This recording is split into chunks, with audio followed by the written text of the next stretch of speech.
On February 20th, police were called to these Commerce City, Colorado apartments. Have some breaking news to get to. Inside one unit, they made a gruesome discovery. 5 people have been found dead. There were 3 females and 2 males that were deceased inside the apartment. It's been 1 week now since tragedy struck. Authorities later said it appeared the victims, including the parents of a 4-month-old child who was found alive at the scene, had unintentionally overdosed on the opioid fentanyl.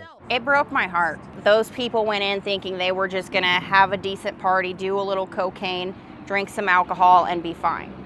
Come to find out, the cocaine was laced with fentanyl and they had no idea, and now a child will grow up never knowing her parents. Amber King is director of outreach at the Stout Street Foundation, an addiction treatment center that helped her overcome her own opioid addiction nearly a decade ago. I can honestly say if fentanyl was around, I don't know if I'd be here today. Wake up! This highly potent synthetic painkiller is fueling a skyrocketing drug abuse epidemic that now kills 100,000 Americans a year. All it takes is half a pill, 1 pill, to be dead in a few minutes. Dr. Vic Babarda is an emergency physician at CU Anschutz Medical Campus. Did you take narcotics? He says the relatively cheap drug kills unsuspecting users and addicts, and young and old alike.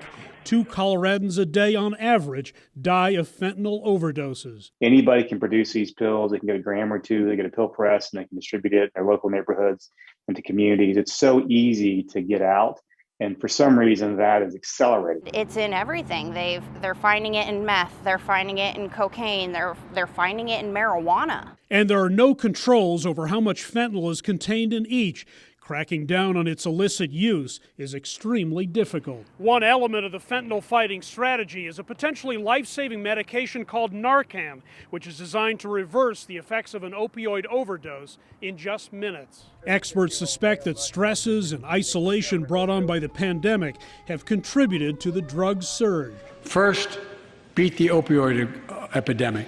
While President Biden touted the issue in his State of the Union speech, King believes opioid abuse may be best fought on the local level by focusing on treatment rather than punishment. We need to educate children. We need to educate teenagers of the dangers that are out there. It's too late for the victims here, a number of whom were related. That whole family had nothing but a bright future ahead of them, and now they're gone because of fentanyl. It's a story that continues to repeat itself with too often tragic results.